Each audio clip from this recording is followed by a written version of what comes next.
you help me, Jane, please? Good morning, Mrs. Lee. Can I help you? Good morning, Mr. Blabber. I want some coffee and 5 packets of tea, the usual brand. I'm afraid we haven't got any Brook Bond in at the moment. Oh.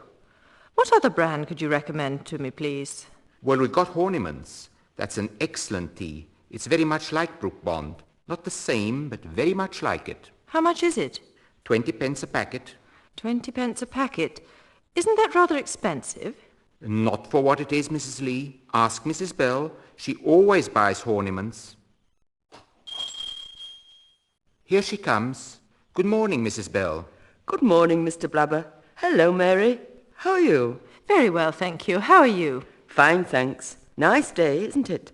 Shopping for Barbara's birthday party, I see, Mary. Will you help me with my shopping, Jane, please? I always have Brook Bond tea, but Mr. Blabber hasn't got any in at the moment.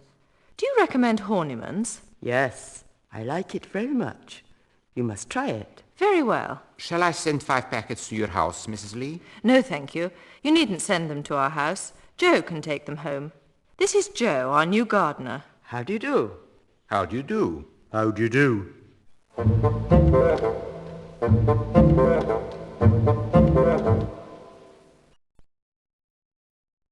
It's not mine. By the way, I found a key in the shop last week. Is it yours, Mrs. Lee? Will you show it to me, please? Here you are. No, it's not ours. Doesn't it belong to you, Jane? Will you give it to me, please? No, it's not mine. But I saw Mrs. Bumble here a week ago. Perhaps it's hers. I showed her the key yesterday, Mrs. Bell. It isn't hers either. You must be very careful with keys. The day before yesterday... Yes, dear. What happened the day before yesterday? Well, first I must tell you that Robert has a strange habit. What's that?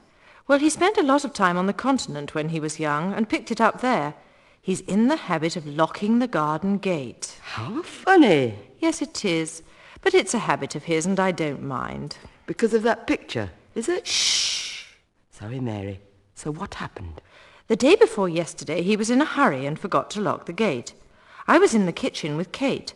I put a tin of luncheon meat on the small table by the window. We went into the dining room to lay the table.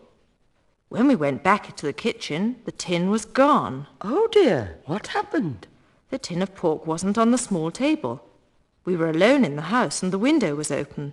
And what do you think I found by the window? What? A scarf.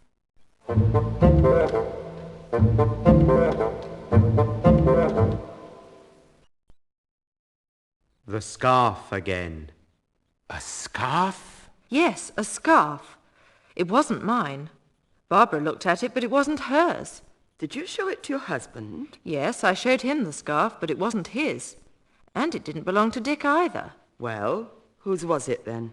Yesterday morning, Dick went into the garden, and he found footprints in the flower beds. The footprints of 2 men. So it was theirs, wasn't it? Yes, it was theirs. And Dick found the tin there too. But there was no meat in it. What was the scarf like, madam? It was rather long. What colour was it?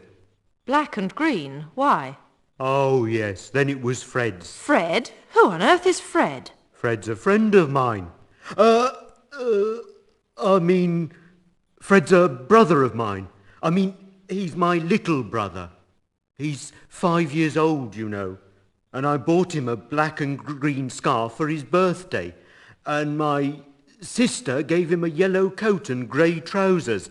And Mother bought him white shoes and a blue tie, because he likes wearing ties. And Father... What on earth are you talking about? What's that got to do with my story? Nothing at all, madam. Oh, only you see, my little brother got a lot of presents. And that scarf was very much like my little brother's. It wasn't the same scarf, but it was very much like it. That's enough, Joe. Stop talking nonsense, will you? No, madam. Yes, madam.